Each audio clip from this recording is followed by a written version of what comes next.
பேசு தமிழா பேசு நேயர்களுக்கு வணக்கம். இன்று நம்முடன் இணைந்திருக்கும் சிறப்பு விருந்தினர் ஏர் இந்தியா நிறுவனத்தின் முன்னாள் துணை மேலாளர் திரு மோகன் அவர்கள். வணக்கம் சார். வணக்கம் சார். இந்த ஏர் இந்தியா விமான விபத்து கடந்த ஒரு மாசத்துக்கு முன்னாடி நடந்தது. அதனுடைய முதல் கட்ட விசாரணை அறிக்கை தற்போது வெளியாகி இருக்கு. சோ இந்த விஷயத்தை நீங்க எப்படி பாக்குறீங்க?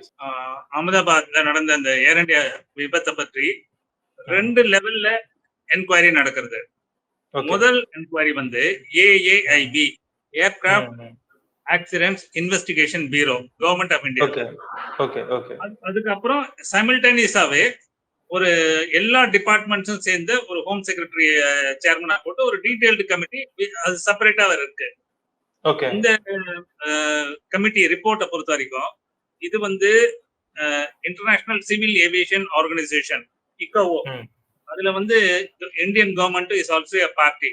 அவங்களுக்கு ஒரு மாதத்திற்குள் ஆக்சிடென்ட் நடந்து ஒரு மாதத்திற்குள்ள இந்த மாதிரி ஒரு ஆக்சிடென்ட் பீரோ அந்த ஒரு ஆக்சிடென்ட் நடந்த இடத்த ஃபுல்லா இன்வெஸ்டிகேட் பண்ணி, அஃப்கோர்ஸ் எல்லாருமே trained people and qualified people தான். அவங்க வந்து இதனுடைய என்ன சொல்லலாம், ஒரு ரொம்ப குறிப்பிட்ட இதுதான் சொல்லாம ஒரு ஃபர்ஸ்ட் ஒரு அப்படியே வைடு ஓபனா இல்லாம ஒரு பர்டிகுலர் ஒரு காம்பாக்டா இதுக்குள்ளதான் இந்த ஏரியா தான் அப்படின்னு சொல்ற அளவுக்கு முதல்ல ஒரு ரிப்போர்ட் கொடுப்பாங்க. அதுதான் இந்த ரிப்போர்ட். ஓகே. இந்த ரிப்போர்ட்ல அவங்களே எழுதியிருக்காங்க. இந்த ரிப்போர்ட்ங்கிறது வந்து ஒரு யாரையோ ஒரு ஆளை வந்து குற்றம் சொல்றதுக்கோ இல்லைன்னா ஒரு சிஸ்டத்துக்கு சரியாக இல்லை, அது தவறுன்னு இல்லை. என்ன நடந்தது, என்னென்னலாம், அதாவது என்னென்ன டாக்குமெண்ட்ல என்னெல்லாம் இருக்கிறது, என்னெல்லாம் இருக்கு, அனுமானம் கூட கிடையாது. What is on record, what can be told, அது வந்து டாக்குமெண்டா பண்ணி ஒரு 15 பக்கத்துல கவர்மெண்ட் ஆஃப் இந்தியா கொடுத்திருக்காங்க. நேற்று நைட்ல இது வந்து எல்லா ஊடகங்கள் எல்லா இதுலயும் ஒரு பேசு பொருளா இருக்கு. Okay sir. இப்போ நீங்க இந்த 15 பக்க அறிக்கை இருக்குல்ல சார், இதுல இருந்து நீங்க வந்து ஒரு அனுமானம் பண்ண முடியும் இதனாலதான் பிரச்சனை வந்திருக்கு அப்படின்னு. சோ என்ஜின் செயல்படல அப்படிங்கறதுதான் அது மூலம் அது வந்து நமக்கு தெரிய வருது. பட் இதையும் தாண்டி என்னென்ன பிரச்சனைகள் இருக்கு இந்த 15 பக்க அறிக்கையில இருந்து நீங்க பாக்குறீங்க சார்? இல்ல, இந்த 15 பக்கத்துல அனுமானம்னு நான் சொல்ல மாட்டேன். இந்த இதுல இருந்து நம்மளுக்கு ஒரு இன்ஃபர்மேஷன் என்ன வருதுங்கிறதா நம்மளுக்கு முதல்ல நம்ம பாத்துக்கணும். இந்த 15 பக்க அறிக்கையில பாத்தீங்கன்னா முதல் ஃபர்ஸ்ட் ஃபியூ பேஜஸ் அது எதனால நடந்தது, இந்த கமிட்டிங்கிறது யாரு, இவங்களுக்கு யார் அந்த பவர் கொடுத்தது, எதுக்காக இவங்க பண்றாங்க, ஒரு பிரியாம்பிள் மாதிரி அவங்க எழுதி போட்டிருக்காங்க. ஒரு 3-4 பேஜஸ். அது மட்டும் இந்த ஆக்சிடென்ட் எப்ப நடந்தது, யாரெல்லாம் வந்தாங்க, யாரெல்லாம் இந்த எக்ஸசைஸ்ல இருக்காங்கிறது. அடுத்த ஃபியூ பேஜஸ் வந்து இந்த ஏர்கிராஃப்ட் பத்தி, இந்த VTANB alpha November aircraft AI-171 பத்தி எழுதியிருக்காங்க.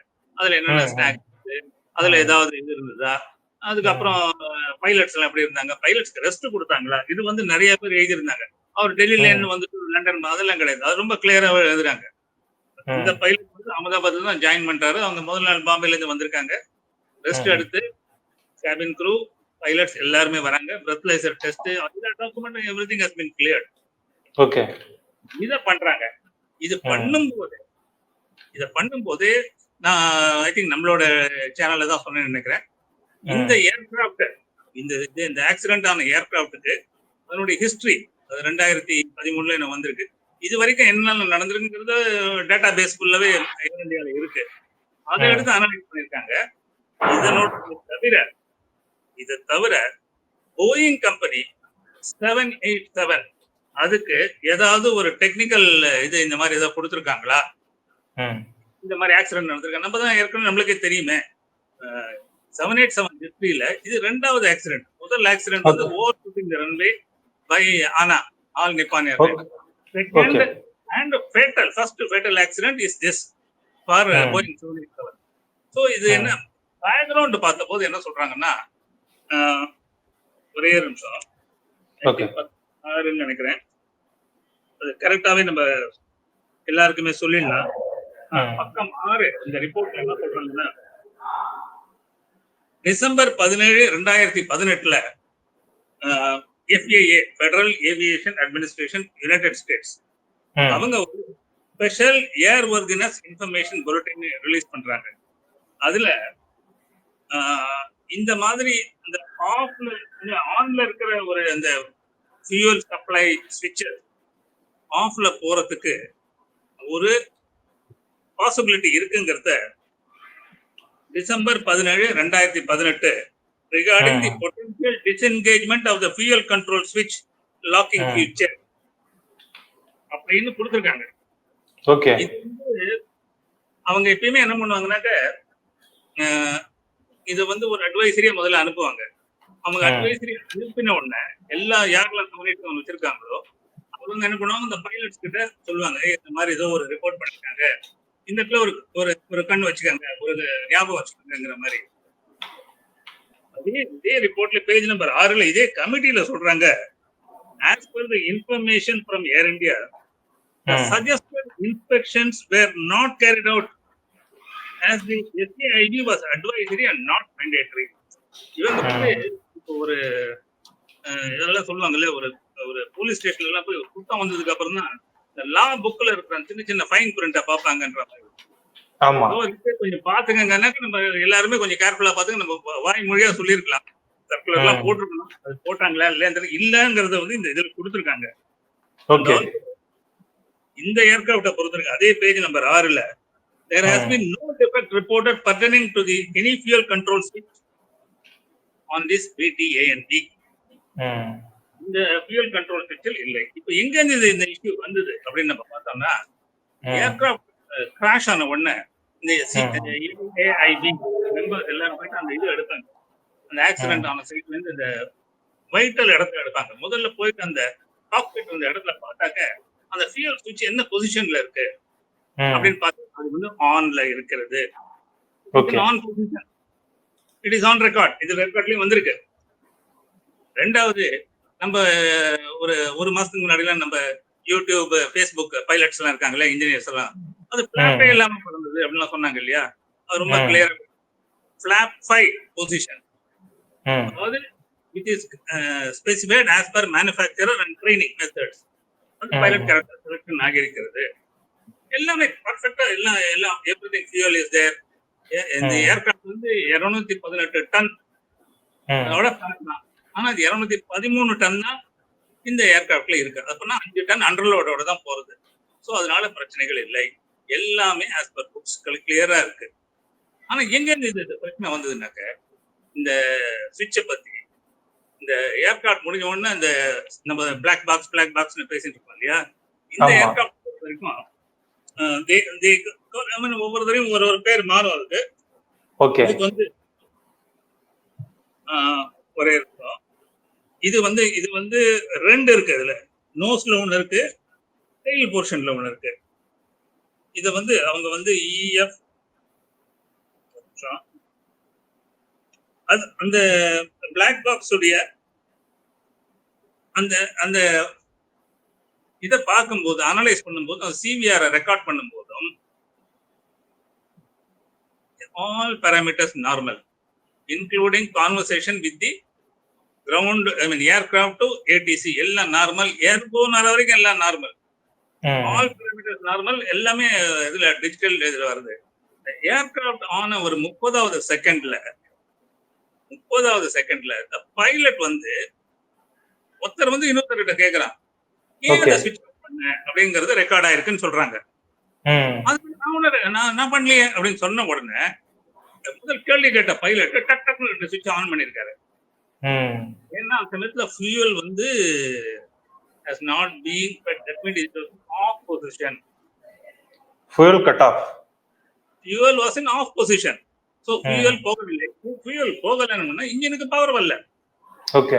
சோ அதனால ஏர்கிராஃப்ட் வாஸ் என்ன இந்த பவர் ஜெனரேட் ஆகல. அந்த அந்த ஒரு பைலட் இன்னொரு பைலட் கிட்ட கேட்டிருக்காங்க.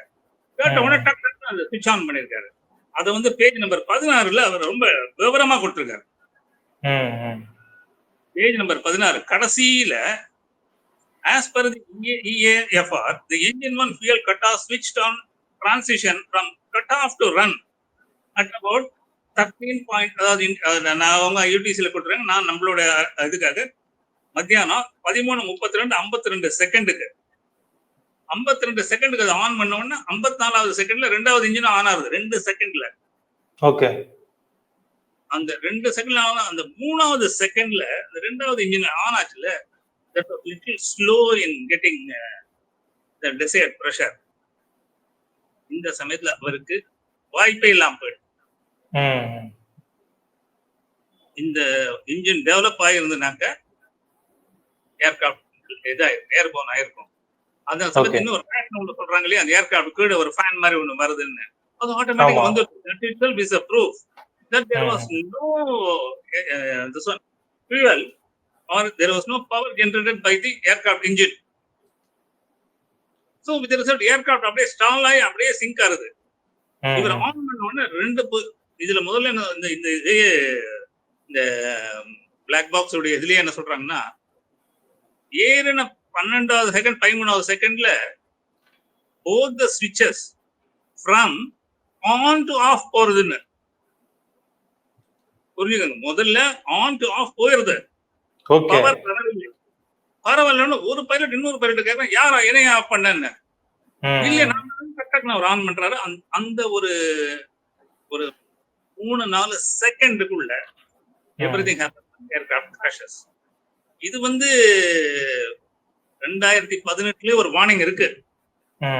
இது போன்ற ஒரு இந்த FAA அட்வைஸ் பண்ணிருக்காங்க டிசம்பர் 17, 2018.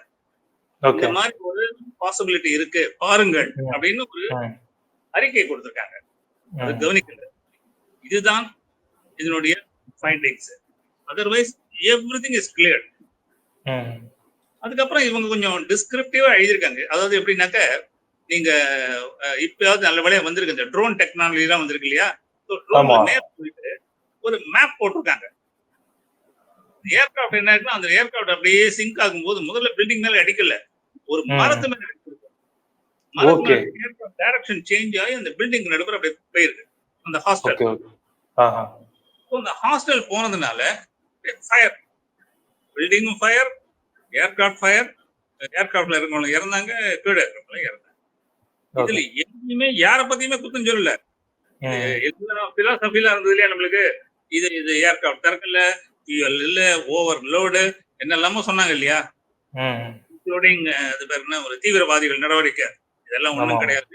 இந்த ஏரியா தான் AIB has now brought the entire இத வந்து இந்த ஒரு இதுக்குள்ளதான், இது இந்த ஏரியால தான் இந்த தப்பு நடக்குது, இதுல இருந்து தான் நம்ம பார்க்கணும் அப்படின்னு கொடுத்துருக்காங்க. இதுல யாருமே குத்தம் சொல்லல. இப்ப கூட நம்ம ஒரு சாயங்காலம் ஒரு மெயின் ஸ்ட்ரீம் மீடியால பார்த்தேன், பைலட்ஸ் ஏதோ குத்தம் சொல்லியிருக்காங்கிற மாதிரி இருக்கு. ஆக்சுவலா அத பத்தி தான் சார் அடுத்து உங்கள்கிட்ட கேட்கணும்னு நினைச்சேன். ஆக்சுவலா இந்த போயிங் நிறுவனம் இந்த வெஸ்டர்ன் மீடியாஸ் கிட்ட வந்து சொல்லி விமானிகள் தான் இந்த பிரச்சனைக்கு காரணம், பைலட்ஸால தான் இந்த ஆக்சிடென்டே வந்துச்சு அப்படிங்கிற மாதிரி சொன்னதா தகவல்கள் வெளியாகிட்டு இருக்கு. போயிங் தங்களுடைய ரெப்புடேஷனை காப்பாத்துறதுக்கு இப்படி பண்றாங்க அப்படிங்கிற மாதிரி எல்லாம் செய்திகள் வருது. அதை நீங்க எப்படி பாக்குறீங்க சார்? இல்ல, இது வந்து யார்கிட்ட சொன்னாங்கன்றத இப்ப பின்னாடி போவோமா, பாத்தீங்கன்னா யார்கிட்டயுமே சொல்லிருக்க மாட்டாங்க.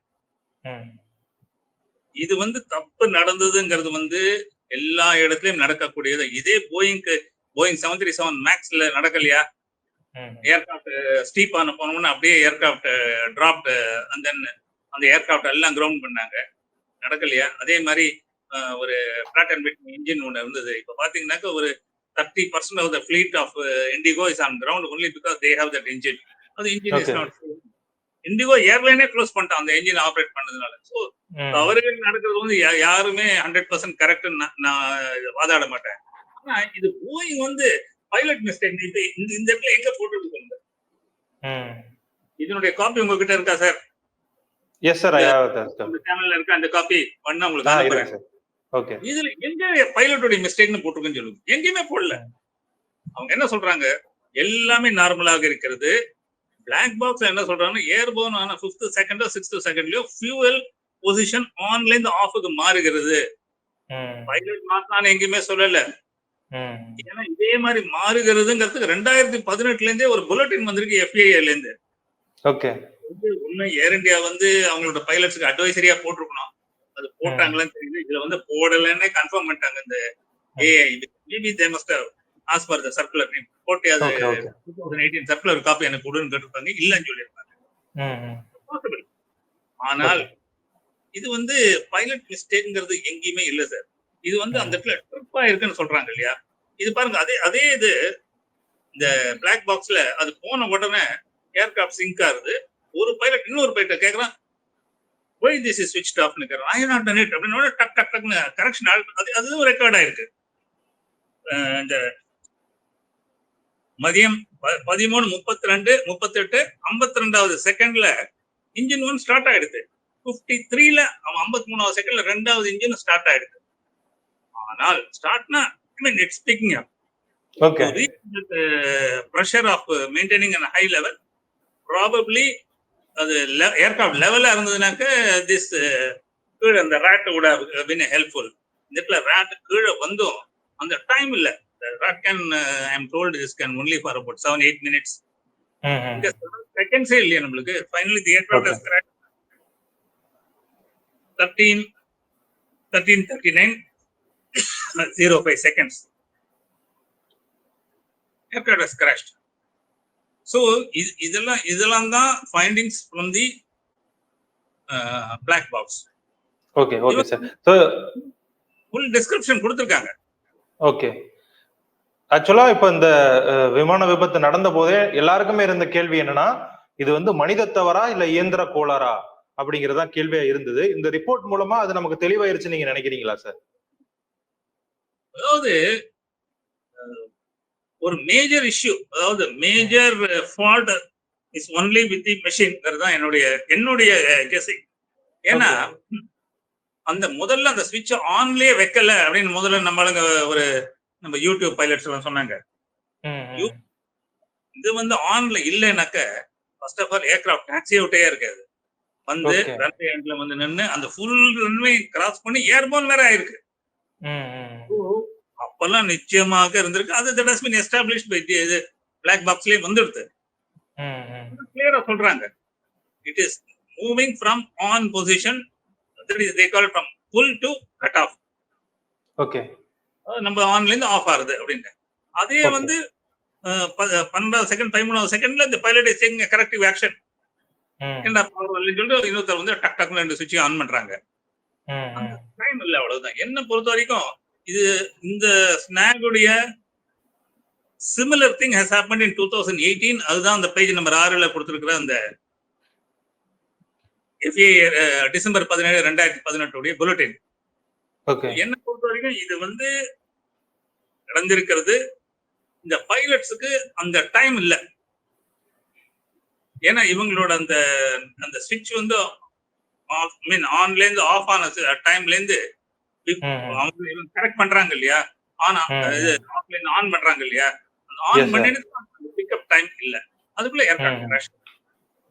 அதுல அந்த டவுன் ஆகும்போது அந்த இடத்துல ஒரு மரத்தை அடிச்சிருக்குன்னு சொல்றாங்க. முதல்ல மரத்தை அடிச்சதுனால தான் ஏர்கிராஃப்ட் ஸ்பின்ல ஆகுது. இப்படி போன ஏர்கிராஃப்ட் திரும்புறது போய் then it goes and hits. அந்த ரிப்போர்ட்ல பாத்தீங்கன்னா ஏரியல் வியூ இருக்கு, அப்புறம் ஒரு area from where the debris has been found அதுவும் இருக்கு.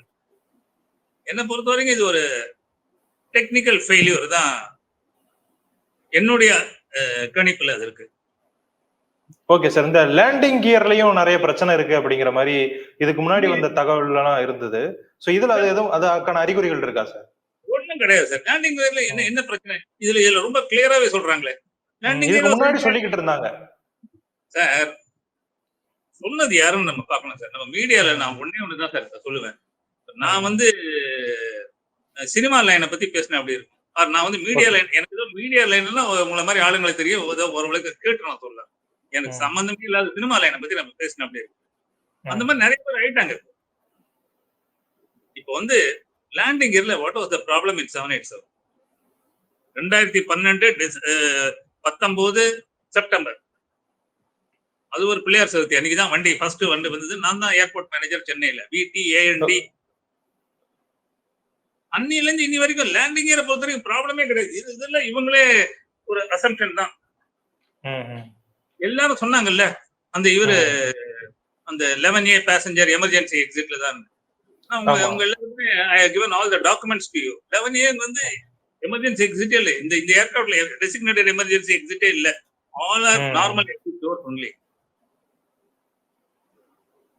ஒவ்வொரு தன்னுடைய கற்பனைகளோ தன்னுடைய கோவத்தையோ ம். இல்லைன்னா எனக்கு தெரியலன்னா அதுக்கு எனக்கு கொஞ்சம் மான பிரச்சனை ஆயிடும்ல. ஓகே. அதனால அப்படி சொல்றது. ம். சோ இந்த மேடே அப்படிங்கிற வார்த்தை 14வது செகண்ட்ல வருது அப்படிதானே சார்? ஒரே நிமிஷம். ம். மேடேங்கிற வார்த்தை வந்து 13:39 5வது செகண்ட். ஆ. அதாவது ஏர்கிராஃப்ட் வந்து 13:38 39. ம். இது வந்து 13:39 5 அப்படின்னாக்கா அது ஒரு 21 5 26வது செகண்டுங்க. ம். ம். 26th செகண்ட்ல தி கமாண்டர் இஸ் காலிங் மேடே மேடே மேடே. ம். சோ அந்த விமானம் டேக் ஆஃப் ஆகி அந்த ஒரு 30 நொடிகளுக்கு முன்னாடியே தெரிஞ்சிருச்சு. 30 நொடிகளுக்குள்ளேயே. ஆமா. இது எல்லாமே அந்த அந்த ஃபுல் செகண்ட்ஸ்க்குள்ளே தெரிஞ்சு போச்சு எல்லாமே. It all happen like this. 26 second நம்ம சொல்றோமே தவிர இட் மே லுக் அது ரொம்ப லாங் பீரியட். நீங்களே அப்படின்னு சொல்லிட்டு 5 செகண்ட் போய் போட்டு பாருங்க. அதனால உங்களுக்கு கஷ்டமா இருக்கும். இன்னுமே இது பத்தி இன்னும் விசாரணைகள்லாம் நடக்க இருக்கு. சோ நம்ம இந்த முதல் அறிக்கையில இருந்து நம்ம தெரிய வர்றது என்ன சார்? ஆக்சுவலா இது போன்ற விபத்துகள்ல ஏதாவது ஒரு பாடம் நம்ம கத்துக்கலாம்ல. சோ இந்த அறிக்கை மூலமா நம்ம என்ன தெரிஞ்சுக்க முடியுது? இல்ல as a public இது இந்த டாக்குமெண்ட் நீங்க படிச்சீங்கன்னாக்க எல்லா all safety measures have been complied.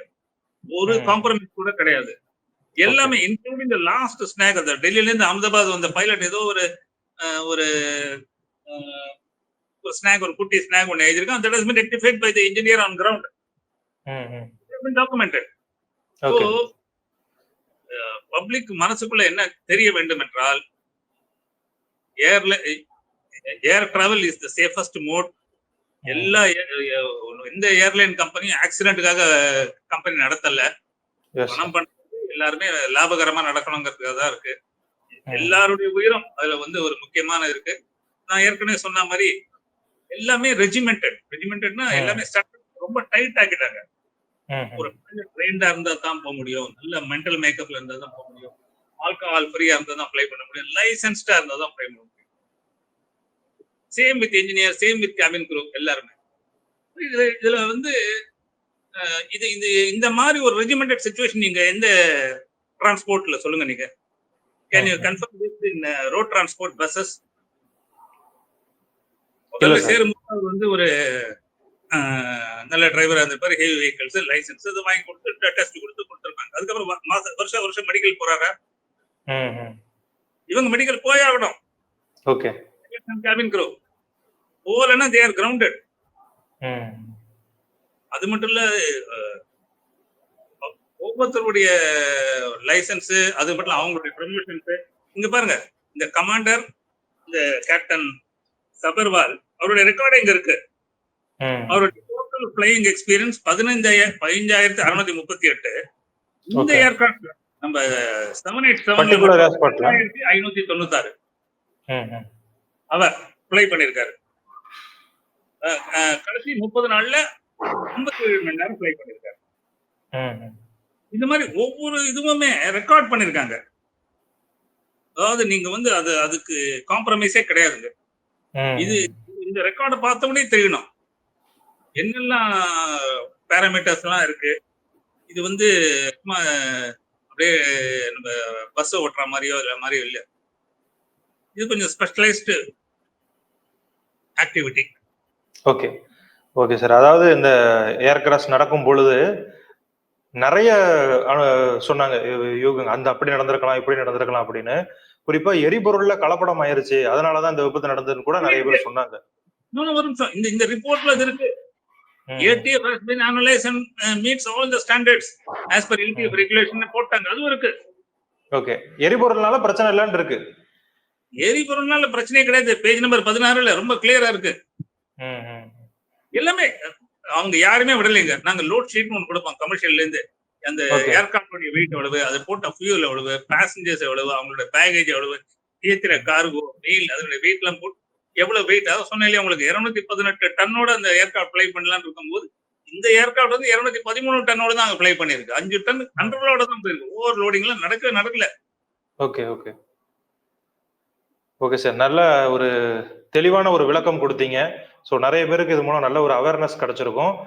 இந்த நீங்க சொல்ற மாதிரி யூடியூப் பைலட்ஸ் சொன்ன தகவல்கள், பல தகவல்கள் இதன் மூலமா பொய் அப்படின்னு நிரூபணமாயிருக்கு. இன்னும் 2-3 அறிக்கைகள் வர இருக்கு அப்படின்னு சொல்றீங்க. ஸோ அது வந்ததுக்கு அப்புறமா முழு தகவல்கள் நமக்கு தெரியும். எங்களோடு இணைந்து உங்களுடைய கருத்துக்களை பகிர்ந்ததுக்கு ரொம்ப நன்றி. ரொம்ப நன்றி.